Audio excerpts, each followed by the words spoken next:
Is the voice audible behind?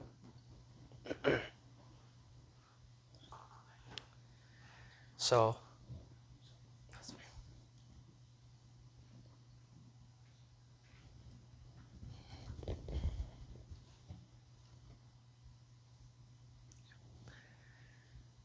before I begin, I want to humbly prostrate myself 1,000,000 times at the lotus feet of Abhay Charana Bhakti Vedanta Swami Srila Prabhupada. I think because of whose endeavor we are all present here. If not for Prabhupada, I don't think any one of us, or at least speaking for myself, would have the desire of coming together in the like-minded association, Sajatiya Sangha as they say, and celebrate this month of Kartik. So we not just owe our life to Srila Prabhupada, but we owe multiple lifetimes to Srila Prabhupada. In fact, one disciple of Srila Prabhupada was very beautifully saying that even if we go back home, back to Godhead, we will always remain indebted to our Sri Guru and Srila Prabhupada for what they have given us. So I offer my very humble obeisances at the lotus feet of Srila Prabhupada. I thank His Grace Naveen Krishna Prabhu and all the devotees of ISKCON Columbus management. I don't know who is who because this is the first visit. Only some faces are familiar, but I offer my obeisances to all the management devotees of ISKCON Columbus. And similarly, I offer my obeisances to all the devotees present here. Please pray for me. Please bless me so that I can speak some favorable words in the glorification of today's topic. Please accept my very humble obeisances. Vancha kalpatarobhyascha kripa sindhubhya evacham patitanam pavanebhyo vaishnavebhyo namo namaha. Before we begin, we will all chant the Mangalacharan prayers. Let us all chant together in one voice the Mangalacharan prayers. Let us seek auspiciousness and blessings from our spiritual superiors like Srila Prabhupada and get started in today's discussion.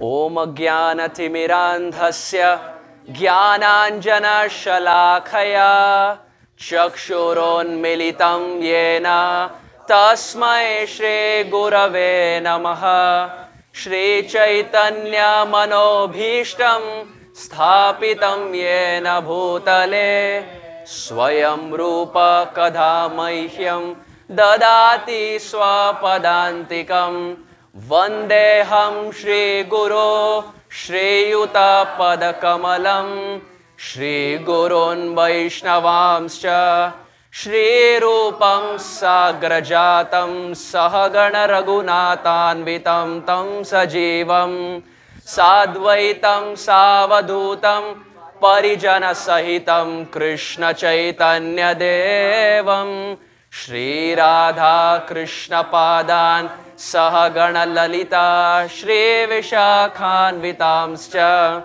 He Krishna Karuna Sindhu Dina Bandho Jagatpate Gopesha Gopika Kanta Radha Kanta Namostute Tapta Kanchana Gaurangi Radhe Vrindavaneshwari Vrishabhanu Stute Devi Pranamami Hari Priye Nama Om Vishnupadaya Krishna Preshtaya Bhutale Srimate Bhakti Vedanta Swame Niti Namine Namaste Saraswati Deve Gauravani Pracharine Nirvishesha Shunyavadhi Tyadeshatarine Jaya Shri Krishna Chaitanya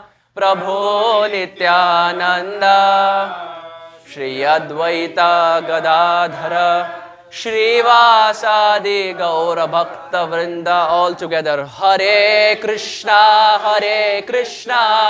Krishna Krishna, Hare Hare, Hare Rama, Rama Rama, Hare Hare, Hare Krishna, Krishna Krishna, Hare Hare, Hare Rama, Rama Rama, Hare Hare, Hare Krishna, Krishna Krishna Hare Hare, Hare Rama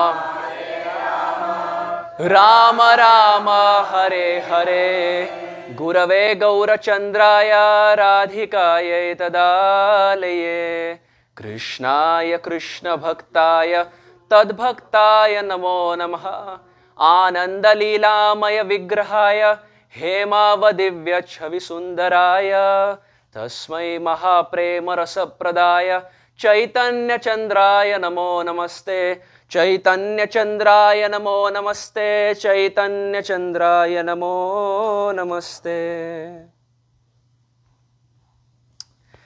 Jai Shri Chaitanya Mahaprabhu ki Jai. To be honest, I really don't know how I fit in this assembly, because all of you all have been practicing bhakti for many years together. I don't know what iota or what benefit I can add in this discussion, but just as a service to the devotees present here and as a service to Shri Shri Radha Natabar, I will try to speak something today. If there are any mistakes, any flaws in the presentations, kindly as Saragrahi Vaishnavas forgive me. I am still young, still learning. At 26, I will make mistakes, but if there are any mistakes in the presentation, kindly forgive. And if there is anything good that comes up that touches our heart or inspires us, the complete credit goes to Srila Prabhupada and all the predecessor acharyas, including our Gurujan. So with this, we will try to speak something from the pages of Chaitanya Bhagavat. So yesterday, when we were having a program in Cincinnati, we spoke on the pastime of Putana. And we were discussing some subtle aspects. Of course, the pastime of Putana is such that we are all aware of it. Right from the kids, Little Krishna and so many other serials, all the kids are aware of it. But we spoke some subtle aspects of the pastime of Putana, which our predecessor acharyas have given. So because yesterday was Krishna Leela, I thought of having today's theme as Gaura Leela, something from the pastimes of Chaitanya Mahaprabhu that are instructive, at the same time they are relishable to our karna, relishable to our ears.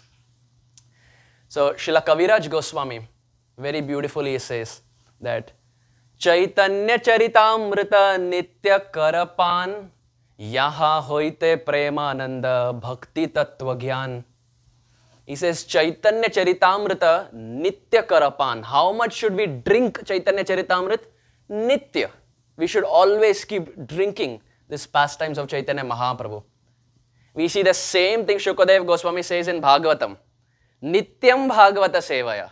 How much should one read Bhagavatam? Constantly. Ideally, Nityam means 24 hours. But the Kali Yuga interpretation of Nityam is at least once a day. Because 24 hours is difficult with an IT job, with 9 to 5 work schedule. Ideally, Nityam means 24 hours, but Kali Yuga interpretation is at least once a day. So similarly, Kaviraj Goswami, he here makes this point, Chaitanya Charitamrita Nitya Karapan. Always drink this nectar of Chaitanya Charitamrita. Why? What will we get by studying the pastimes of Chaitanya Mahaprabhu? Yaha hoite premananda. We see people are running here and there only with one desire, happiness. Kaha sukh milega? Where will I get happiness? Kaviraj Goswami says, Yaha hoite premananda. Don't run here and there. Real happiness is there here in the pastimes of Gauranga Mahaprabhu. Yaha hoite premananda bhakti tattva gyan. And when there is happiness, there is also bhakti that is revealed in the heart. So along with bhakti, a byproduct is happiness. So the pastimes of Chaitanya Mahaprabhu are loaded with happiness. It's an explosion. We pick any page of Chaitanya Charitamrita, any page of Chaitanya Bhagavat, any page of Chaitanya Mangal, any scripture that talks about Chaitanya Mahaprabhu, it's just loaded with rasa. It's just filled with nectar.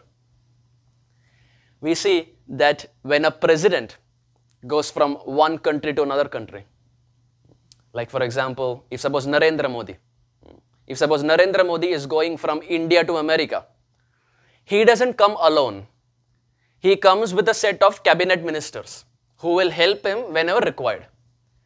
Similarly, when the Supreme Lord comes to this world, he doesn't come alone. When Radha Natavar descend to this world, they come with their associates, like Giriraj, like the land of Vrindavan, like Yamuna, so on and so forth.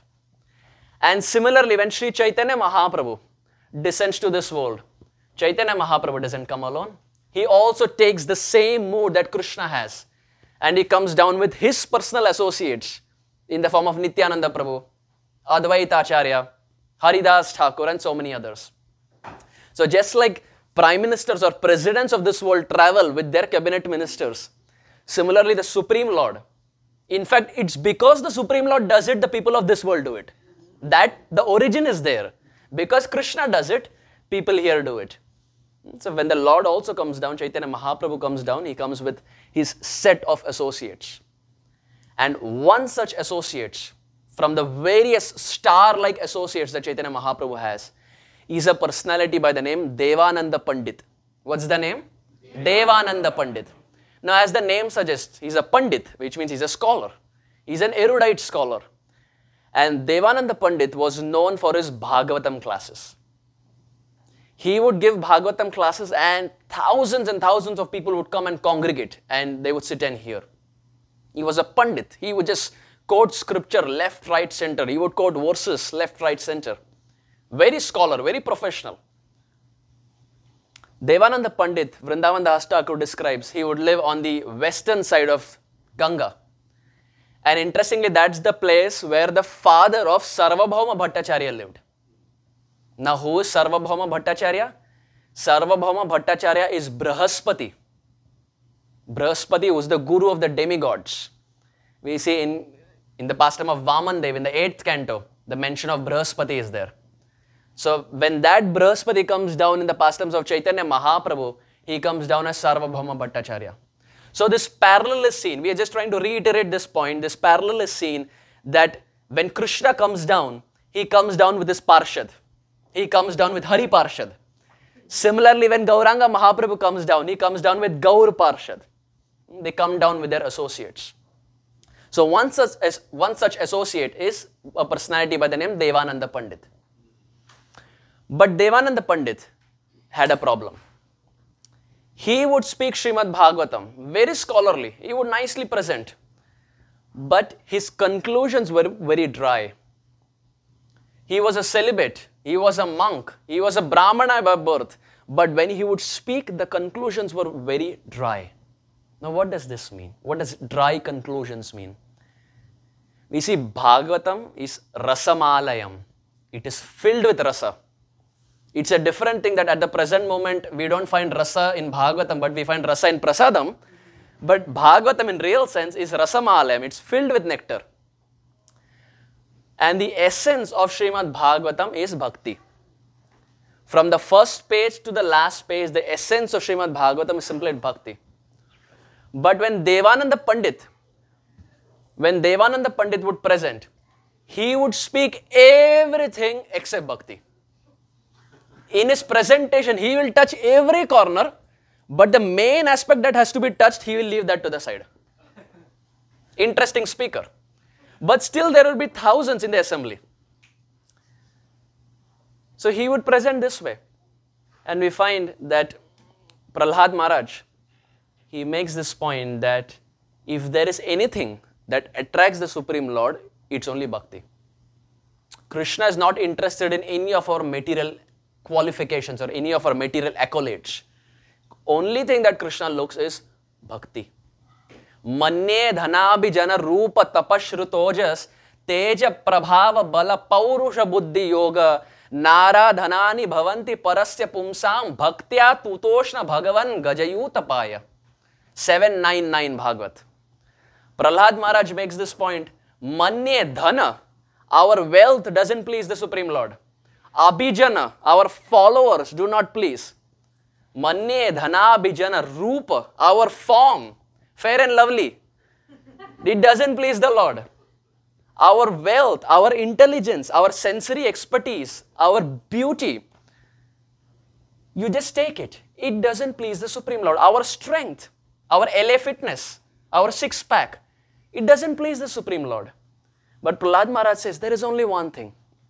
If there is something that pleases Krishna, if there is something that pleases Chaitanya Mahaprabhu, it's just one thing. Bhaktya tutoshna bhagavan. It is only bhakti that pleases. And what is the example he gives? Gajayutapaya. He gives the example of Gajendra. What did Gajendra have? He was a four-legged animal. He was a Pashu. But just by giving one lotus, the Supreme Lord, he came down. In fact, our Acharyas comment to that pastime that day, Krishna flew faster than Garuda to protect his own devotee. That is how much the Lord loves his devotee. Just one flower and the Lord comes down. So bhakti is that asset, that commodity. As Bhakti Rasamrita Sindhu describes, bhakti is Sri Krishna Akarshini. It is the only thing that attracts Krishna. But now Devananda Pandit speaks everything, but there is no bhakti. Bhakti is to the side. So once Chaitanya Mahaprabhu was walking along with his associates, and Mahaprabhu overheard what Devananda Pandit was speaking. Mahaprabhu overheard that lecture. And Chaitanya Mahaprabhu became so angry. He became so furious that he told his associates that devotion to Krishna is the only purpose of Srimad Bhagavatam. But look at him. He is speaking about the Supreme Lord, but he is not bringing bhakti in the picture. And Chaitanya Mahaprabhu was very angry. Of course, Chaitanya Mahaprabhu did not go and reprimand him, but to his associate, Chaitanya Mahaprabhu was making this point as to how bhakti should be brought in discussions.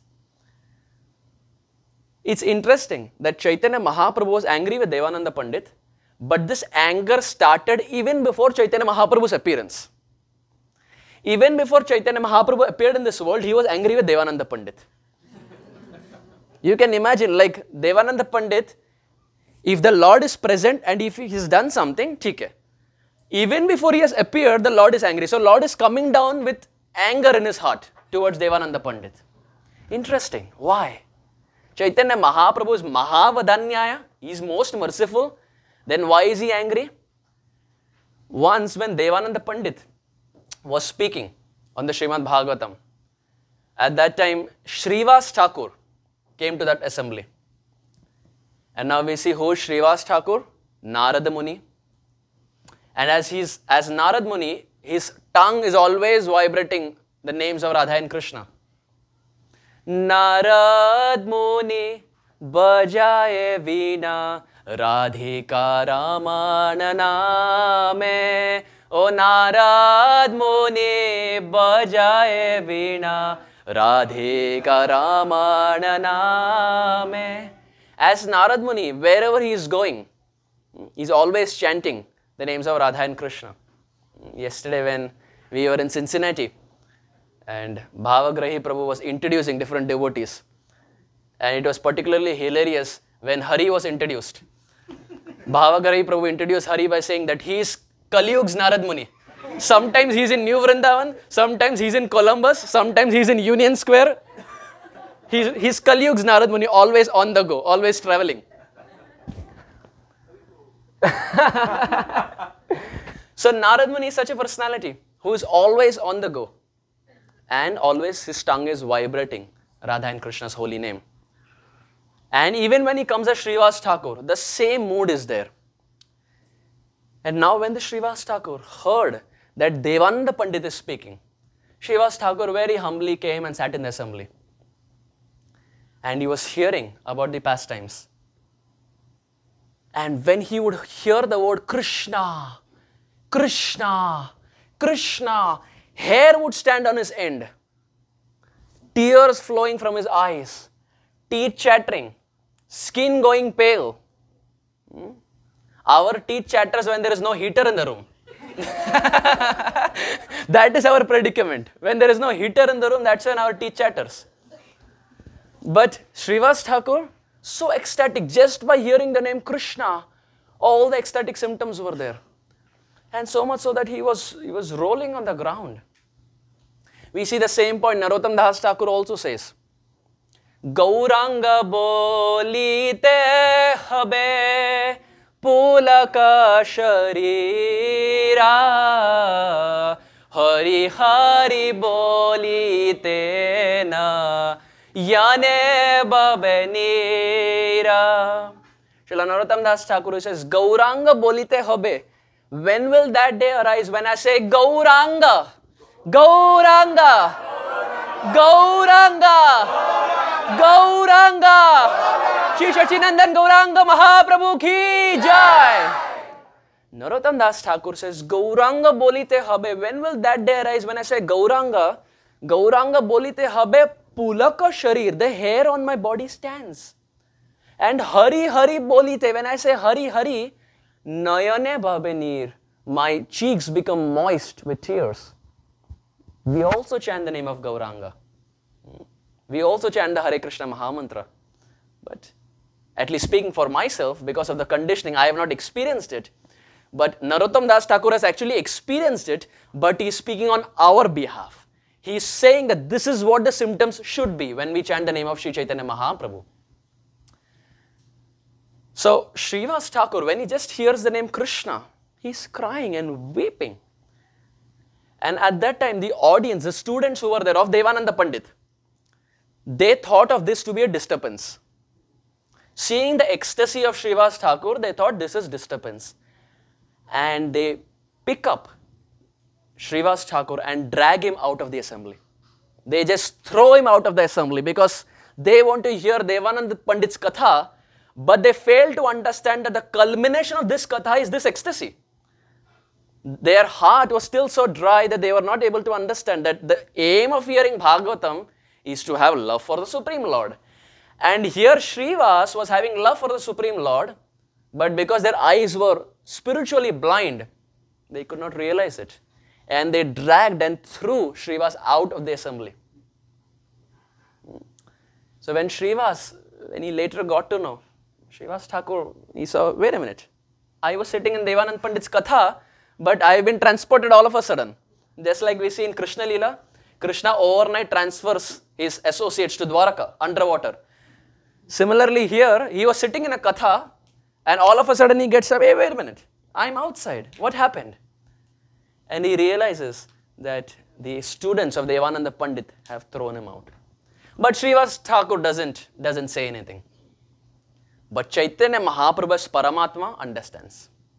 Chaitanya Mahaprabhu knew this, and this was before Chaitanya Mahaprabhu's appearance. And now this is a grave offense. Srivas Thakur is not a normal devotee. He is the Lord's dear associate, and to throw him out of the assembly was a big offense. You see, the name itself is offense. Offense is that activity that throws you off the fence of bhakti. Offense, that activity that throws you off the fence of bhakti is offense. And naturally, because of this aparad towards Srivas, he was thrown off the fence of bhakti, because of which he was not able to see bhakti in Srimad Bhagavatam. So you see, it all starts with Vaishnava aparad. Just like in English we say offense, in Sanskrit we say aparadha. Radha basically means satisfaction. What does Radha mean? Satisfaction. And apa means diminishing. So aparadha means that activity that causes diminution of satisfaction in bhakti. By doing that activity, the repercussion is your taste in bhakti goes down. If tomorrow we get up and there is no taste in chanting, or tomorrow we get up and there is no taste in deity worship, or there is no taste in any of the devotional services, there is no taste in serving the devotees, it is a clear-cut sign that there is some Vaishnava aparad, or there is some aparad, because aparad, the consequence of the aparad is taste in bhakti goes down. It's interesting that in our case, we lose taste for everything, but there is one thing which we never lose taste. That is taste for prasadam.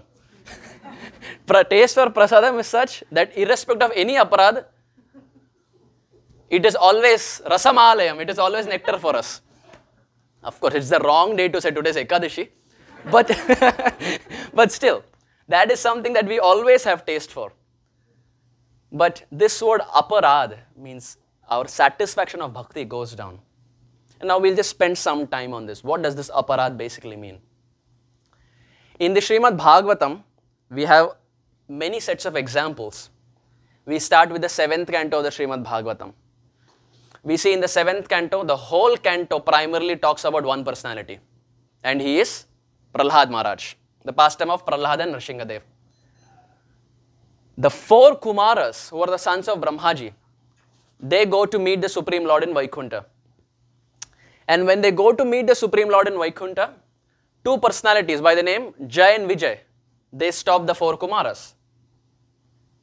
And now when they stop the four Kumaras are very angry that hey, we are the sons of Brahma, we are brahmacharis, and you think we will cause some harm to Vishnu? You are not allowing us? They got very angry. And they cursed the four Kumaras.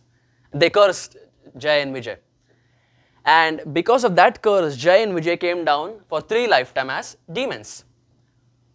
Now it's very interesting that when they come down in their first lifetime as Hiranyaksha and Hiranyakashipu, did they have taste in bhakti? No. As Jay and Vijay, did they have taste in bhakti? Yes, because they were serving Vishnu. But when they come down as Hiranyaksha and Hiranyakashipu, or Ravana and Kumbhakarna, or Shishupal and Dantavakra, do they have an iota of taste in bhakti? No. So our Acharyas comment by saying what Jay and Vijay did to the 4 Kumaras is what is called as aparad. They had taste in bhakti, but because of their aparad to the 4 Kumaras, the taste drastically went down and they had no taste in bhakti. First example. Second example, 1 canto earlier, the 6th canto. In the 6th canto, we have a personality by the name Chitraketu Maharaj. And Chitraketu Maharaj is a king. And cutting the long story short, we see how he wanted a son. He prays to Angira Rishi and Narad Muni and finally gets a son who is Harshashoka. And the son departs this world and finally Chitraketu Maharaj goes to the forest, performs devotional service and is on the plane going back home, back to Godhead. In this world, we have Air India. In that world, we have Air Vaikunta. He was sitting in Air Vaikunta, ready to go back home, back to Godhead. And in fact, Bhagavatam describes he was on the plane. He was going back home, back to Godhead. But what happens? He makes a comment towards Lord Shiva. Now, Lord Shiva doesn't take it seriously because Shiva and Chitraketu Maharaj have a good relation. So, as friends, sometimes we make comments and it's never taken seriously. So, Chitraketu Maharaj and Lord Shiva had that connection. And Lord Shiva understood that what Chitraketu Maharaj is meaning. But Parvati, she took it as an offense. She took it as an offense and she thought to herself, hey, wait a minute. What audacity do you have to criticize my husband? You are going back home, back to Godhead. You are puffed up. You are proud of the fact that you are going back home, back to Godhead. I curse you. I curse you because you made a comment towards Lord Shiva. I curse you that you will come down as a demon. That same Chitraketu Maharaj comes down as Vritrasur. But now when he comes down as Vritrasur, the Srimad Bhagavatam describes that Vritrasur, his name is Asur, but he is a Mahabhagat Vaishnav. He is Vritra Mahabhagat. Because at the time of departure, when Indra has a thunderbolt on his neck, Vritrasur chants 4 immortal prayers. 4 prayers that are the crest jewel of Srimad Bhagavatam. Just like we have Chatushloki, Canto 2, Chapter 9, 33 to 33, 34, 35, 36. Similarly, these 4 verses that Vritrasur chanted at the time of departure are on par with those Chatushloki verses. And being a demon externally, he is chanting beautiful prayers where he is telling the Lord, my dear Lord, lifetime after lifetime I want to be your devotee. Lifetime after lifetime I want to serve your devotees. Lifetime after lifetime I want to serve your lotus feet. When was the last time we heard a demon say this? Never. We never hear demons say it. So Vritrasur shows this point that even though externally he came as demon, his heart was filled with bhakti. Now drawing back the point that we are making about aparad. As Chitraketu Maharaj, did he have bhakti? Yes. As Vritrasur, is he having bhakti? Yes. Which means Shastra describes what Chitraketu Maharaj did was not an aparad. Because his bhakti taste, the taste in bhakti did not go down. On the flip side, we have Jay and Vijay, who are the doorkeepers of Vishnu, but because of their aparad, their taste in bhakti goes down. So this is a litmus test that we can do. Anytime our taste in bhakti is going down, it is a clear-cut sign that there is an aparad. So it may be intentional or it may be unintentional. but the effect of aparad is our taste in bhakti goes down. So we find Devananda Pandit, coming back to our story, Devananda Pandit, he did Vaishnava aparad unto Srivas Thakur. Srivas Thakur was thrown out from the assembly. And when Chaitanya Mahaprabhu as the Supreme Lord got to know, he was very angry. So finally, Chaitanya Mahaprabhu, because of this incident, Mahaprabhu was so angry that whatever little scholarship that Devananda Pandit had, that also was lost. Anyway, he didn't have anything because his speaking was devoid of bhakti, but little that he knew, that was also lost because of his criticism, because of his aparad towards Srivas Thakur. And Srivas Thakur is so magnanimous, he doesn't take offense. He just doesn't take offense. But the Supreme Lord takes offense. For the Supreme Lord, his devotees are more glorious than him. Mad bhaktya pujya vidikam. Supreme Lord Krishna says, my devotees are more worshipable than me. Sadhavo hridayam mahyam sadhunam hridayam tu aham mad anyatena jananti naham tebhyo managapi. Canto 9, chapter 4, in the pastime of Ambarish, the Supreme Lord says that I don't know anyone apart from my devotees. The devotees don't know anyone apart from me. I live eternally in the heart of my devotees and the devotees eternally live in my heart. So this is that connection that the Supreme Lord has with his devotees. Yesterday also we were making this point. We were discussing the pastime of Shishupal. And in the pastime of Shishupal we find that Krishna, with his Sudarshan Chakra, he does a laser surgery. In one go, the head of Shishupal is just slit. And there we find that Shishupal was criticizing the Supreme Lord so much. He would vomit swear words at Krishna. He would criticize so much so that as if it was memorized. You see, sometimes when we by heart verses, like in India we have GCL, Gita Champions League or something like that. And the kids by heart verses for that. So similarly here, Shishupal would criticize the Lord as if he had by-hearted. Krishna this, Krishna that, Krishna this, Krishna that. And Krishna would not say anything. And at one point in the Rajasuya Yagya, we find the Supreme Lord takes his Sudarshan Chakra and just slits the throat of Shishupal. And we see this point made by our Acharyas that when Shishupal reached the number 100, that's when Krishna removed his Sudarshan Chakra. Now question may arise that why did Krishna wait till 100? If Krishna had to kill him, he could have killed at 25 also. Why to wait for such a long time? Is there anything special about 100? Nothing. 100 is just a normal number. So why is the Lord waiting so much? And very beautifully it is described that till 99, Shishupal criticized Krishna. But the 100th criticism was targeted at his devotees. And Krishna cannot take this. When we criticize the Supreme Lord, Krishna can take it. That doesn't mean we go and criticize the Lord.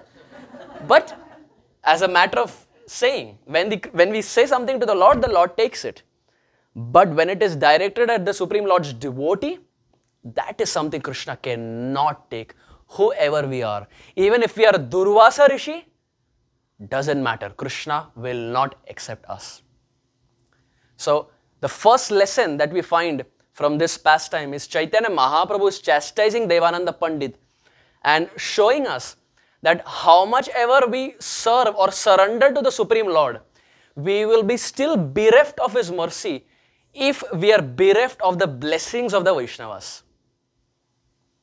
Till the time we don't have the Kripa, till the time we are not Kripa Patra, as Srila Gaur Govinda Maharaj would say, till the time we are not recipients of mercy of the devotees of the Lord, till that time getting the mercy of the Supreme Lord is a far-fetched reality. We don't get Radha and Krishna without his devotees. We get devotees and with their mercy we get Radha and Krishna. So here we find the first lesson is how much ever we surrender or serve the Supreme Lord, we are bereft of his mercy when we are bereft of the blessings of the Vaishnavas. So now when Srivas Thakur is thrown out by the students of Devananda Pandit, Chaitanya Mahaprabhu is so furious that eventually whatever little bhakti he didn't have any bhakti, but whatever iota he had, in his heart there was just drop, but he considered that as an ocean. So whatever little he had, that was also completely lost. And it's interesting that Chaitanya Mahaprabhu, when he took sannyas, Chaitanya Mahaprabhu took sannyas and went to Jagannath Puri. He went to Nilachal. And when he went to Nilachal, at that time the doors of fortune, it opened for Devananda Pandit. Where Devananda Pandit was staying, a great associate of Chaitanya Mahaprabhu came to visit him by the name Vakreshwar Pandit.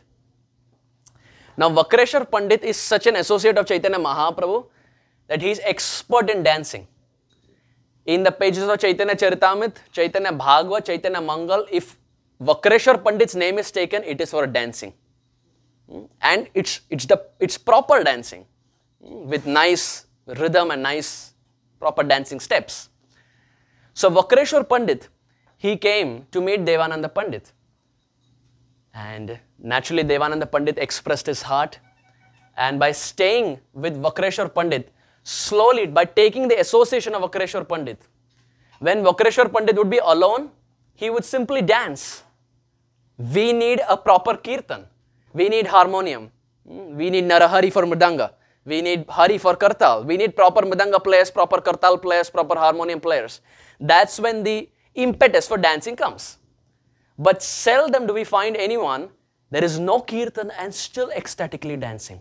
That's very rare. Vakreshwar Pandit was like that. Irrespective of whether there is kirtan or no, he would just dance. He was just immersed. And he would just keep dancing.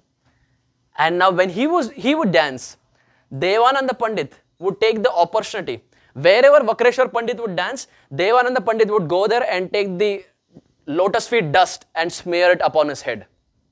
Wherever he would go, he would take dust and put it upon his head. Vakreshwar Pandit did not know this. But Devananda Pandit slowly would take and smear it upon his head. And by doing this again and again and again and again, slowly the heart of Devananda Pandit was getting transformed. The conceptions that he had, or so to say, misconceptions that he had about Srimad Bhagavatam and about Sri Chaitanya Mahaprabhu, by being in the association of Vakreshwar Pandit, slowly they started changing. And we find this point is made in the conversation, the 5th canto, between Jada Bharat and Maharaj Rahugan. When Jada Bharat is speaking to Maharaj Rahugan, Jada Bharat quotes a very beautiful verse. If someone desires to advance in bhakti, this is that verse that should be laminated in our house. This comes from the 5th canto of the Srimad Bhagavatam, chapter 12, text 12. He says, Rahu Ganaita Tapasana Yati Na Chejaya Nirvapanad Grihitva Na Chandasa Naiva Jalagni Surye Vina Mahat Pada Rajobhishekam. 5.12.12 Bhagavat. Srila Shukadev Goswami says, Rahu Ganaita Tapasana Yati. O Rahugan, by your tapasya the Supreme Lord is not pleased. Na Chejaya Nirvapanad Grihitva. You may also walk into the forest, but still he may not get pleased. Because he is Swarat, he is independent, the Lord still is not pleased. So much so that Jada Bharat says that during winter, someone may be underwater doing tapasya. We can try it if you want. During winter, someone may be underwater. Or during summer, someone may be near fire. Or during torrential rain, someone may stand out. But Jada Bharat tells Maharaj Rahugan, you don't get Krishna this way. By your tapasya, Krishna is not pleased. But there is only one way to get Krishna. How many of us want to get Krishna? Shri Chaitanya Mahaprabhu ki jai!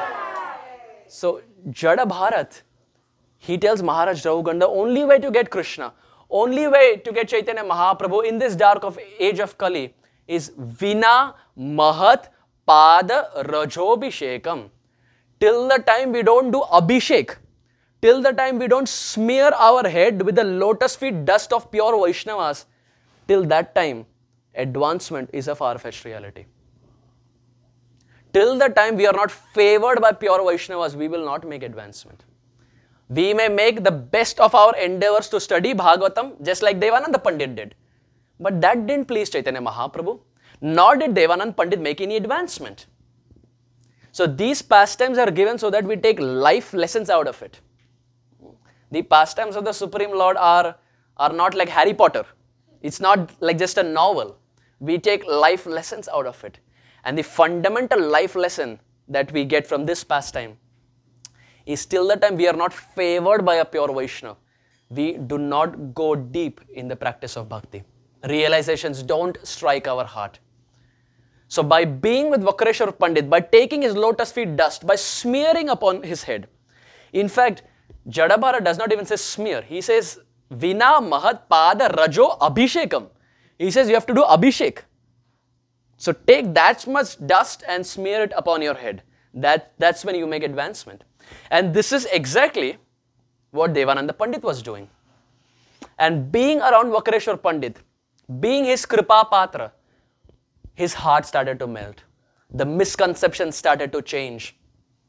And now, as Prayaschitta, he went back to Chaitanya Mahaprabhu.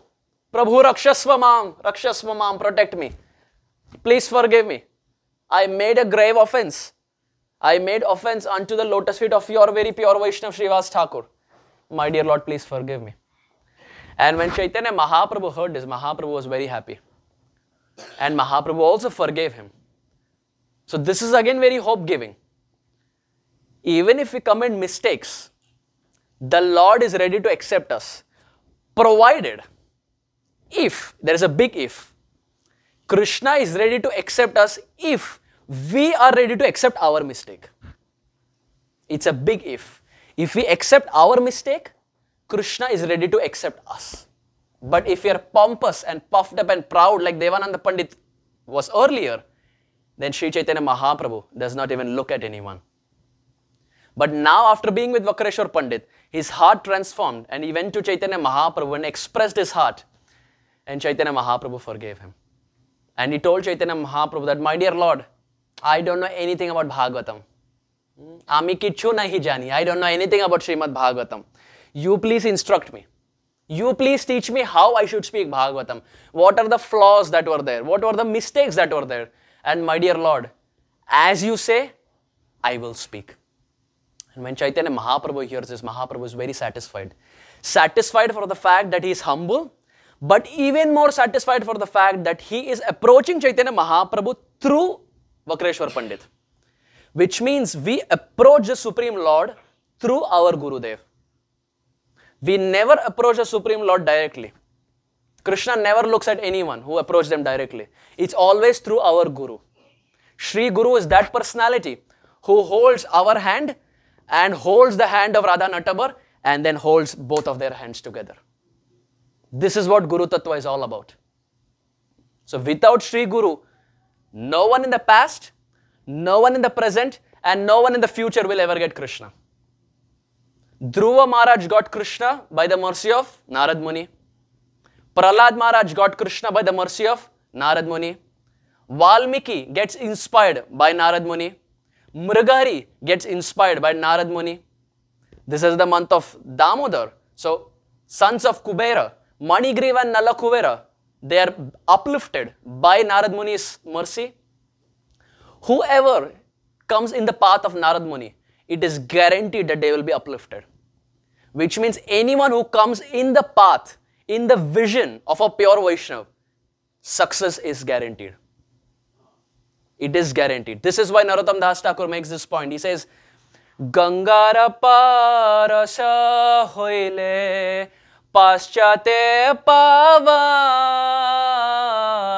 darshane pavitra koro ei tumar gun.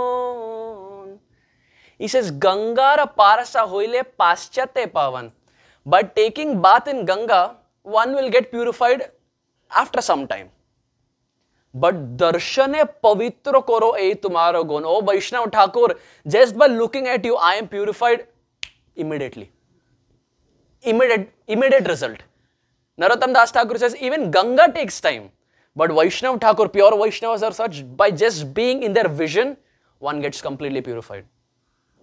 So it is very important that whenever sadhus are present, we make every endeavor to take their darshan. When we go to dham, when we go to yatras, sometimes it's seen that because we are going after a year or after 2 years, we are always on the run. It's almost like PT Usha. We are always going to every place.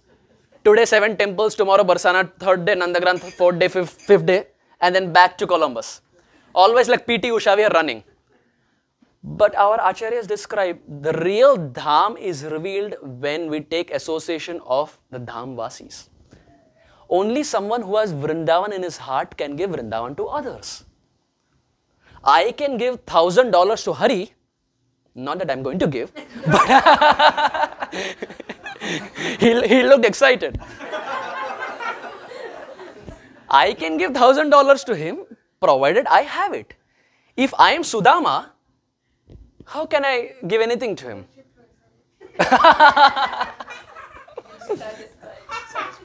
Satisfying.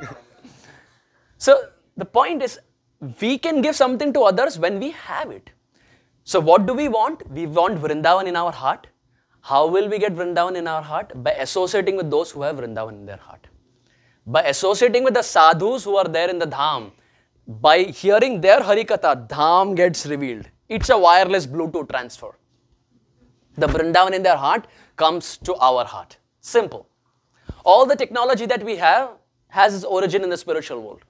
If by staying in so much distance, coronavirus can be transmitted. I know it's a risky thing to say in front of so many devotees. Don't worry, I am fully vaccinated with 2 jabs. I am fully vaccinated with 2 jabs. I have no coronavirus. But if in this distance coronavirus can be transmitted, will bhakti not get transmitted? Will Vrindavan not get transmitted? Of course it will get transmitted. But for that we have to be in the proximity of those devotees who have it. Devanand Pandit made a mistake but got the intelligence by the mercy of Chaitanya Mahaprabhu to associate with Vakreshwar Pandit who had Vrindavan in his heart. By associating with Vakreshwar Pandit, Bhagavatam started opening for Devananda Pandit. And after speaking to Chaitanya Mahaprabhu instructed him that speak from Bhagavatam but bring bhakti as the main asset.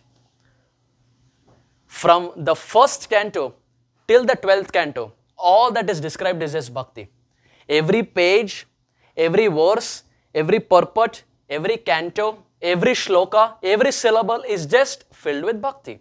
But that bhakti which is there from the 1st canto till the 12th canto, which is the essence of Bhagavatam, Devanand Pandit could not see that bhakti even at one place.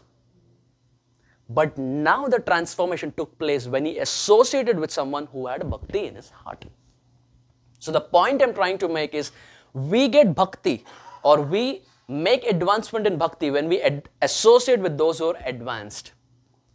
This is why Srila Rupa Goswami in Bhakti Rasamrit Sindhu, he says, Sajatiye ashray snigde sadhu sanga swato vare. 2 points.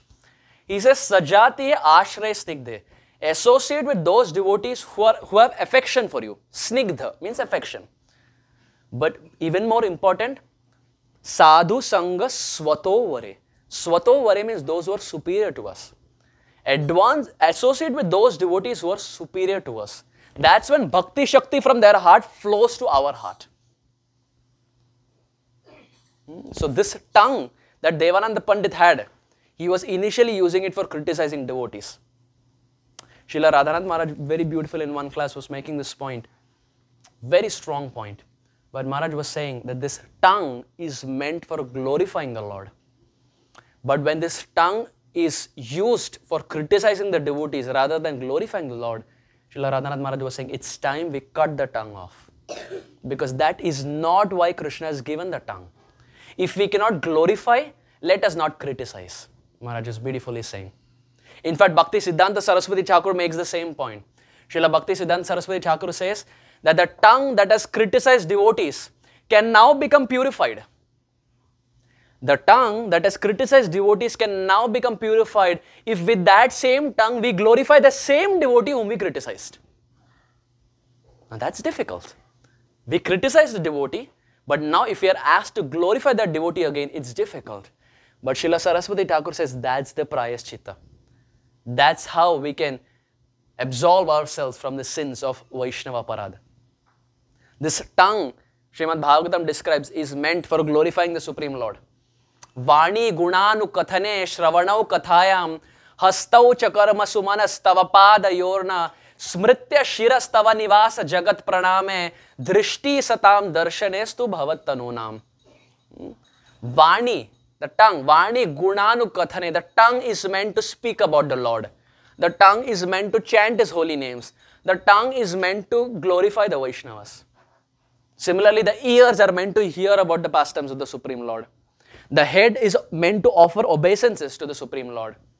The feet are meant to circumambulate the Supreme Lord.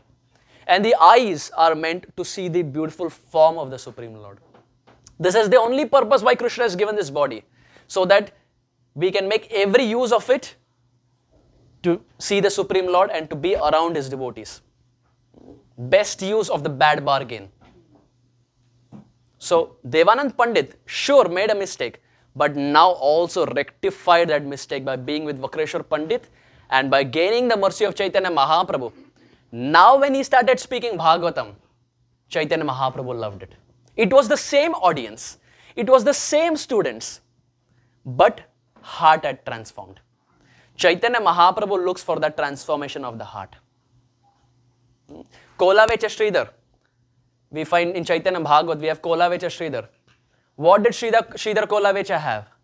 Nothing. He was a banana leaf seller. Kolavecha seva kara dekhya bhagya sima, Brahma Shiva kandeyara dekhiya mahima. Kolavecha Sridhar was so simple, but Nimai Pandit would come and argue with him every day. And Vrindavan Das Thakur describes that seeing this scene, Brahma and Shiva in Vaikuntha are crying. They are thinking to themselves that we are Brahma and Shiva, but Kolavecha Sridhar is more fortunate than us. Because Nimai is personally coming and talking to him, arguing with him, quarreling with him every single day. Why? Because Kolavecha Sridhar had bhakti in his heart. Bhakti plus anything makes sense. Bhakti, if there is no bhakti and we have all the material qualifications, it makes no sense. If there is a 1 preceding the 0, it makes sense. If there is no 1 preceding that 0, it doesn't make any sense. That one, dear devotees, is bhakti. Bhakti plus anything makes sense. There is no bhakti, shrama eva hi kevalam. Everything simply waste. So Chaitanya Mahaprabhu, time and again through his pastimes, he shows 2 points. Criticizing Vaishnavas is so dangerous that one may fall down. And second, we can rectify that problem. We can gain the mercy of Chaitanya Mahaprabhu by being in the association of the Lord's very dear associate. By serving them, by hearing Harikatha from them, that's when the heart transforms. And that transformation is what Chaitanya Mahaprabhu is looking out for. The Supreme Lord smells the fragrance of the heart. He sees our intentions. Simple. If our intention is good, the Supreme Lord accepts us. He smells the fragrance of the heart. And finally, to wrap up, Srila Rupa Goswami in his work called as Padyavali, he makes this point, emphasizing on the point of bhakti. He says, Vyadasya charanam dhruvasya chavayor vidya gajendrasya ka kubjaya kimu nama rupam adhikam kim tat sudhamno dhanam vamsha kim vidurasya yadava pate ugrasya ka paurusha bhaktya tushati kevalam nacha gunair bhaktim priyo madhava. Padyavali. He gives few examples. He says, Vyadasya charanam dhruvasya chavayor. What did Dhruva Maharaj have? 5-year-old. But the Lord came down. How old are you? You're 10? Okay. Any 5-year-olds here? 5? Dhruva Maharaj was this much. Only 5. But at the age of 5, he was there inside the forest 6 months. And the Lord comes down for a 5-year-old. Vyadasya charanam dhruvasya chavayor vidya gajendrasya kya. What vidya did Gajendra have? He was an animal. No education. He didn't study in University of Cincinnati. No Ohio State University degree. Nothing. He was a pashu, he was an animal. That doesn't mean we don't study. Let that not be the take home essence that Arjun Saka Prabhu said padai is not important. That is not what I am saying. You've almost taken it. I hope your parents don't come to Seattle to.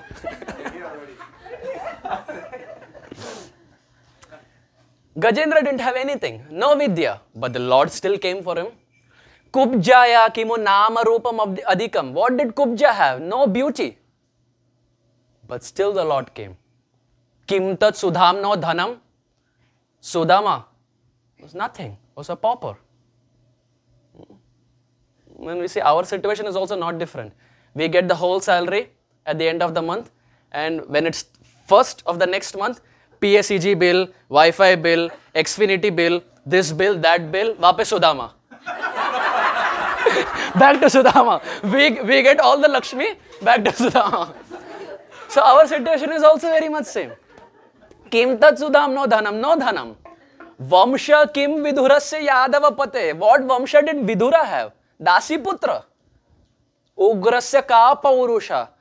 Ugrasen Maharaj was imprisoned by his own son Kamsa.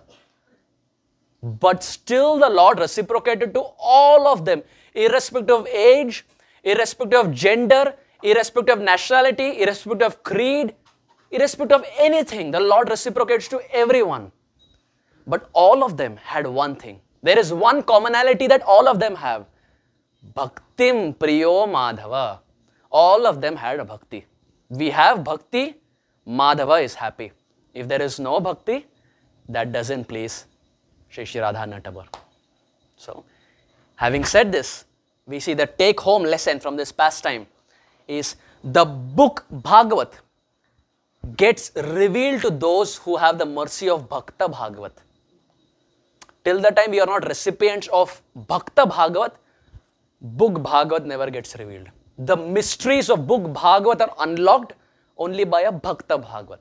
So it is of paramount importance that we search a Bhakta Bhagavat in our life and be under his anugatya so that the book Bhagavat is opened. Just to wrap up, His Holiness Tamal Krishna Goswami Maharaj, Prabhupada's dear servant. Srila Tamal Krishna Goswami Maharaj in his memories very beautifully he says that to study Srimad Bhagavatam is a lifetime's effort or probably lifetime's effort. To study every verse, every translation, every purport is a lifetime's effort. But Tamal Krishna Maharaj very beautifully he says that just by staying with Prabhupada for 10 minutes, all the import of the Srimad Bhagavatam would be there in my heart. He would say Prabhupada was a walking, talking Bhagavat. Just by being in his presence, all that Bhagavatam ever speaks of would just come in my heart. So, Maharaj was making this point, and in fact, Prabhupada himself makes this point, that if we want the mysteries of Bhagavatam to be unlocked, we have to hunt for a Bhakta Bhagavat. Only a Bhakta Bhagavat can open a book Bhagavat. Thank you very much. Hare Krishna. Shri Chaitanya Mahaprabhu ke Jai.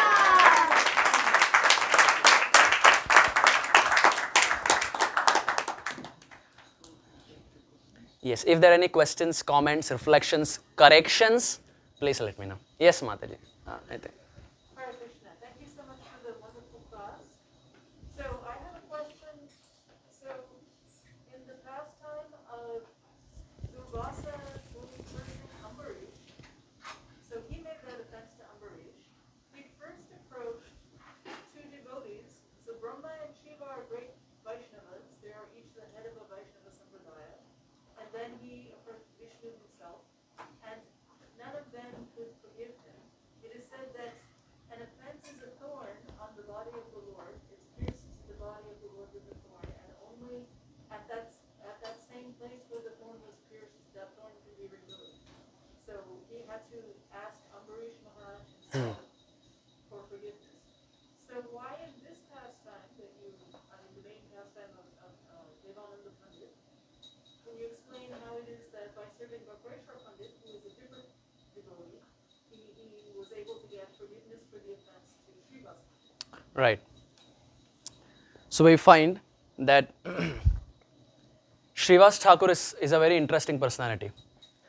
In Srivas Thakur's life, there are multiple episodes where people offended him and people criticized him. Another example is Gopal Chapal. Same example, same pastime, offense. But Chaitanya Bhagavat and Chaitanya Charitamrita make this point that Srivas Thakur was such that he was always oblivious to things. He would never take any offense. Ambarish Maharaj also did not take offense. Srivas Thakur was such that he would not take any offense. So when Gopal Chapal went to Sri Chaitanya Mahaprabhu, Sri Chaitanya Mahaprabhu said that you go to Srivas, you ask forgiveness from Srivas. And when Gopal Chapal goes to Srivas, Srivas is like, I didn't consider any offense. What offense are you talking about? He was completely clueless. When someone does something to us, we remember that for the rest of the lifetime. If possible, given a chance, we will tell Krishna that I want to remember that in the next lifetime also. But Srivas was someone who would just forgive. He would not even remember anything. So, the Supreme Lord makes this point that in some places, when we offend someone, we can go and ask them for forgiveness. At the same time, if that devotee is not there in the close proximity, in the case of Devananda Pandit's thing, Srivas came, and after Srivas was asked to leave, Srivas left that province. Devananda Pandit was in the western side of Ganga that we started the class with Sarvabhauma Bhattacharya's father. And after this incident, he left that place. And then Vakreshwar Pandit himself came. Devanand Pandit didn't go to Vakreshwar Pandit. In the pastime of Durvasa, Durvasa is voluntarily going to different places to rectify. Devanand Pandit was convinced that he didn't make any Vaishnava aparadh. Durvasa was convinced he made a Vaishnava aparadh, so he wanted to repent. Devanand Pandit was convinced he didn't make any Vaishnava aparadh. So for that, the Lord himself sent his own associate. Because in Hindi we say that जब घी सीधी उंगली से ना निकले, उंगली टेढ़ी करनी पड़ती है. So here, Devanand Pandit was that tedi ungli, not ready to bow down. So the Lord on purpose sends Vakreshwar Pandit, who was there in that province, who is not different from Srivas. Srivas, after that episode, he had left that province. So in order to get mercy in the life of Devanand Pandit, Vakreshwar Pandit was sent. Does that help? Yes. Hare Krishna. Yes, Prabhuji. Hare Krishna. I had one question about like mental offenses to Vaishnavas. So like we think back to the Vaishnavas, how do we A, stop those, but B, if we do have them, how do we prevent them? The good thing about Kali Yuga is mental offenses are not considered. If we were in Dwapar Yuga, mental offenses are also considered. Just imagine, already we have so much mountain of sins with physical offenses. If Krishna starts considering mental offenses also, Hari Bol, Gaura Premanande. Gaura Premanande. We will never get. So Chaitanya Mahaprabhu knows that they are Kali Yuga Jivas. If I start considering mental offenses, they will not take. So the good thing in Kali is mental offenses are not considered. But having said this, when one advances in bhakti, mental offenses are also considered in Kali. And the example is Sri Chaitanya Mahaprabhu in Chaitanya Charitamrita describes when he is talking about the mood of a sannyasi. Chaitanya Mahaprabhu says the position of sannyasi is so high that even in his mind he should not think of the opposite gender.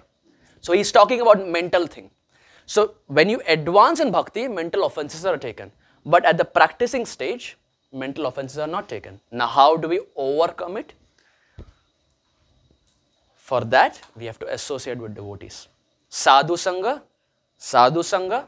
Sarva Shastra Koy. Lava Matra, Sadhu Sangha, Sarva Siddhi Hoy. Sadhu is someone who is self-realized. Someone who is not self-realized is Sadhak. Rupa Goswami doesn't say Sadhak Sangha. He says Sadhu Sangha. Associate with those who are pure, who are self-realized. By being in the proximity of self-realized devotees, you get the qualities that they have. To be offenseless, to be without pride, to be without arrogance. These are qualities of the spiritual world. So now to get the qualities of the spiritual world, we have to associate with those devotees who are from the spiritual world. So we have to start searching for those devotees and try to associate with them as much as possible.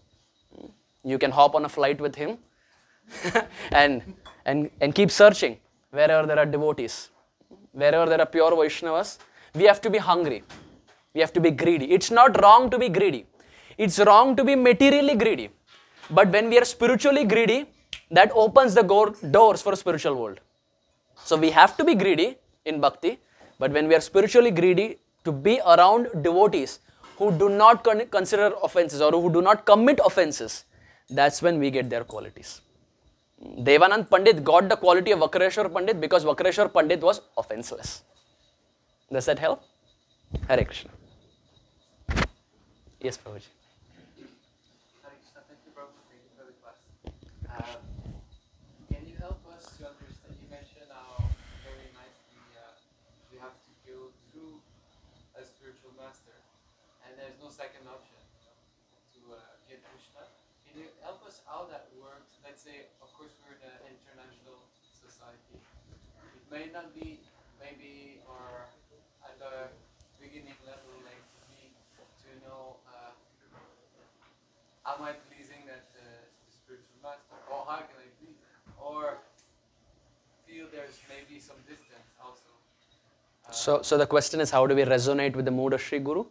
Or how do we please him? Let's say, in separation, or if they may be a distance, or... Right. As you said, we are in a moment where invariably for most of us, our Sri Guru is always traveling. And very few have the physical proximity association. Most of us are in Vipralamba. For most of us, our Sri Guru is always traveling. But interestingly, Srila Prabhupada, he would give an example. He would say that more than being in the physical proximity, it's important to follow the instructions of Sri Guru. Prabhupada was once in Los Angeles, and he was sitting and there was a mosquito in his hand. Prabhupada said, this mosquito is also associating with me, but it is sucking my blood. So association, physical association is good, but Prabhupada would make this point that associating with the Vani, serving the instructions, is what resonates with the mood of Sri Guru. Now, if Sri Guru is always traveling and we don't have physical association of Sri Guru, what do? This is where the concept of Siksha Guru comes into place. This is where the concept of Siksha Guru comes into place. Someone who is on the same platform of Sri Guru and carries the same mood of Sri Guru. Shiksha Guru te jani ei Krishnera Swarup, Antaryami Bhakta Sreshta ei dui Roop. Srila Kaviraj Goswami describes Siksha Guru is actually not different from Krishna. As much as Diksha Guru is Sakshad Haritvena Samasta Shastre, similarly Siksha Guru is also Siksha Guru te jani ei Krishnera Swarup. He is also the Supreme Lord. So now naturally, if we do not have association with Sri Guru constantly, we have to look for that personality who is elevated, superior to us, and carries the same mood as our Sri Guru, and most importantly, he is accessible to us. Someone who can chalk out a schedule for me. This is the time I get up, this is the time I go to take rest. Kartik month is coming. What are the books I should read? What are the ashtakams that I should read? Should I distribute books? Should I do Harinam Sankirtan? Should I do Vaishnav Seva? Who will tell us how to prioritize? Because one person's medicine may not work for the another person. When someone is ill, the doctor does not give the same medicine to everyone. So we need someone who can personally understand our schedule and give that perfect medicine which is in line with our Sri Guru. And that is the role of Shiksha Guru. So we look out for a Shiksha Guru who has the same mood as that of our Sri Guru. And who carries the same mood, and mainly he is accessible to us so that we can speak our heart out and he can accordingly help us so that we are in line with Sri Guru and so that we can please the Sri Guru and his instructions. Does that help? I get from what you're saying, if I can add. Sure. But it may be that Shiksha Guru may also not carry the same mood as the, let's say, you're saying, initiator, or is that possible? From what you're saying, I get this. No, the point I was trying to make, I was saying is when Diksha Guru is always traveling, and if you are finding it difficult to have association, then we have to have association of someone. And that someone it should be someone who is having the same mood as that of our Diksha Guru. Then we look out for a Siksha Guru who is having the same mood, who resonates with the mood of our Diksha Guru and is accessible to us. so that we can follow the instructions of Diksha Guru. At the same time, we are connected to him via the Siksha Guru. So if we feel, sorry if I stretch this, but Sure. If we feel someone to be our shiksha, or someone that we can be that can direct us, but he may not have the same mood as Sri Guru, then we should not take him as such. Is that correct? To understand the mood of our Sri Guru, we have to extensively first hear the classes of Sri Guru. When we constantly keep hearing the classes of our Sri Guru, we will understand what the mood is.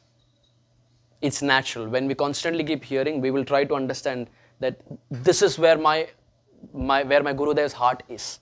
It can be Vrindavan. It can be Mayapur. Braj and Mayapur are not different. But we will see one commonality that is seen in all his classes.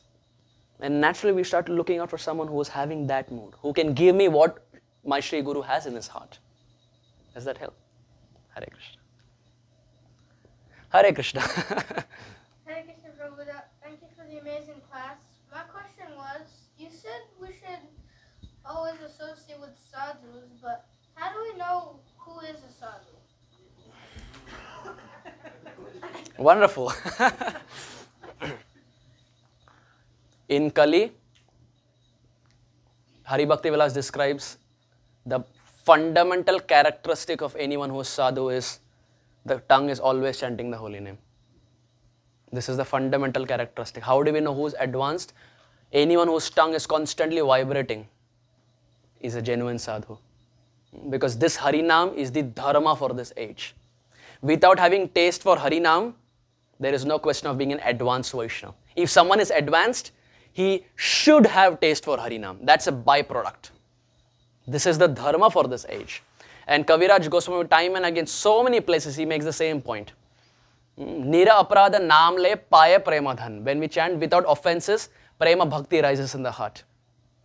So many examples are there which illustrate this point that a sadhu in Kali is someone whose tongue is always chanting the holy name. When the devotees from West Bengal, when they came to meet Chaitanya Mahaprabhu during Chaturmas, 3 times they came to meet Chaitanya Mahaprabhu. And all the 3 times the fundamental question was, what is the definition of a devotee? And all 3 times Chaitanya Mahaprabhu gives the definition of Kanishta, Madhyam and Uttam in connection to the holy name. So much so that Chaitanya Mahaprabhu says a Kanishta Vaishnava is someone whose tongue is always chanting the holy name. Now this is Kanishta. He says a Kanishta is someone whose tongue is always chanting the holy name. Mahaprabhu says Madhyam Adhikari is someone whose tongue vibrates Shuddha Naam once, pure name.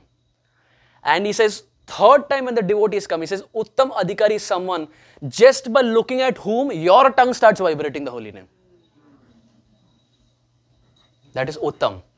And the best example that comes to my mind is Sripad Ayindra Prabhu from Vrindavan.